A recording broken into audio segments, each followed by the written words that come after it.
알쏭달쏭 생활법률 시간입니다. 우리 일상 속에 법률 상식을 더해드리는 시간인데 도움 말씀에 더선 법률사무소의 선동인 변호사와 함께합니다. 안녕하십니까? 네, 안녕하세요. 이제 내일부터 본격적인 설 연휴가 시작이 돼요. 이번 설 연휴 코로나19로 고향 방문을 자제하는 분위기가 상당히 좀 많고요. 그래서 오늘 이 시간은 명절에 좀 조심해야 할 법률 문제를 가지고 말씀을 좀 해주시겠다고요. 네, 올해는 코로나19로 여러 가지 조심하다 보니 이렇게 조용한 명절도 처음인 것 같습니다. 보통 저희도 명절을 앞두고 방송을 할 때는 명절 때 운전을 조심해야 한다느니 가족들과 모였을 때 이런 건 하지 말아야 됩니다. 이렇게 이야기를 했었는데 올해는 조금 다르게 접근해야 할 것 같습니다.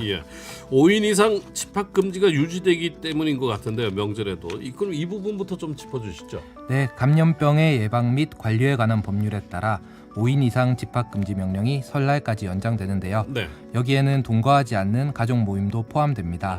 그러니 4인 가족이 고향에 사는 부모님을 만나게 되면 이것도 위법한 행동이 될 수 있는 것이죠. 그렇죠. 집합금지 명령을 위반하게 되면 과태료가 나오는데요.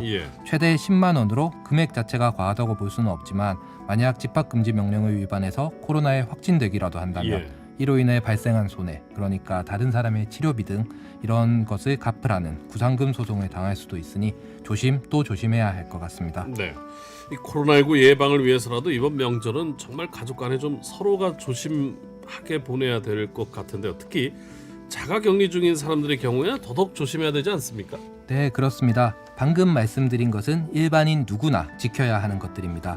여기에 자가격리 통보를 받은 사람들, 그러니까 확진자와 동선이 겹친 사람들은 특별히 더 주의하셔야 할 것들이 있습니다. 초창기에는 그 자가격리라는 것의 큰 중요성을 잘 모르고 이렇게 다니는 분들도 더러 계셨는데요. 이 자가격리 중에 활동하면 더 큰 문제가 되지 않습니까? 구체적으로 자가격리는 어떻게 진행이 되나요? 네, 최근 부산에서 있었던 사건을 예로 한번 들어보겠습니다. 기억하시는 분도 있을지 모르겠는데 부산에서도 작년에 서면의 한 클럽에 코로나 확진자가 왔다 갔었죠. 그렇게 되면 정부에서는 출입 명부 등을 통해 같은 시간에 이 장소에 있었던 사람들을 먼저 확인하게 됩니다. 그러고는 관할 보건소장이 이 사람들에게 통지를 하게 되는데 통지를 받으신 분들은 스스로 격리를 할 의무가 생기는 것입니다. 집에서 나가면 안 되는 것이죠. 근데 좀 갑갑하다. 뭐 요 앞에 슈퍼 잠깐 가는데 뭐 이런 뉴스가 종종 나오잖아요. 이런 경우에도 처벌될 수 있나요? 그렇습니다. 뉴스에 난 사례들 중에 가깝해서 자가격리를 이탈했다 이렇게 하시는 분도 있었고요. 제가 했던 사례 중에 일 때문에 부산에서 서울에 올라갔었던 사례도 있었습니다. 목적이 어떻든 간에 처벌되는 것은 어쩔 수 없었고 그건 그 코로나 검사에서 실제로 음성이 나오더라도 마찬가지였습니다. 자, 그렇다면 이 자가격리를 위반할 경우에 처벌 수준은 어떻게 되나요? 네, 법률에서는 1년 이하의 징역 또는 1,000만 원 이하의 벌금형에 처하도록 되어 있는데요.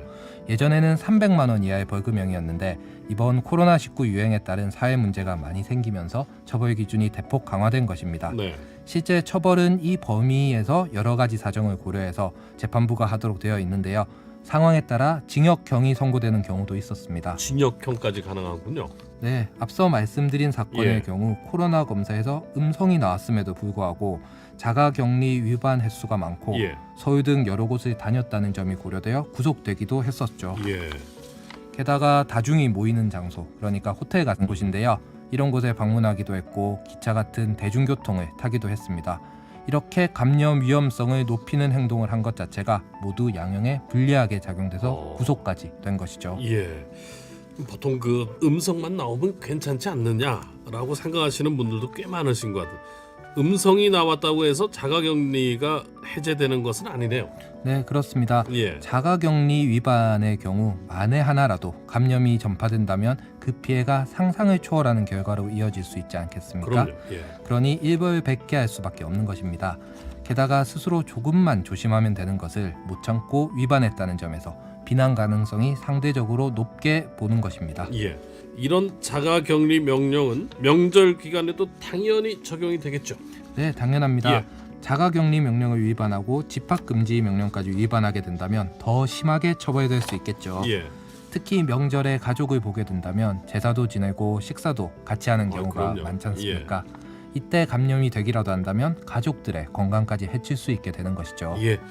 아유 정말 조심해야 할 것이 많은 그런 명절에 생활 방역에 대한 법률도 한 번쯤은 좀 여러분들이 꼭 참고로 하셔야 되지 않을까 싶어서 오늘 준비를 해봤습니다. 자, 알쏭달쏭 생활법률 더선 법률사무소의 선동인 변호사와 함께했습니다. 오늘 말씀 고맙습니다. 예. 네, 감사합니다. 네.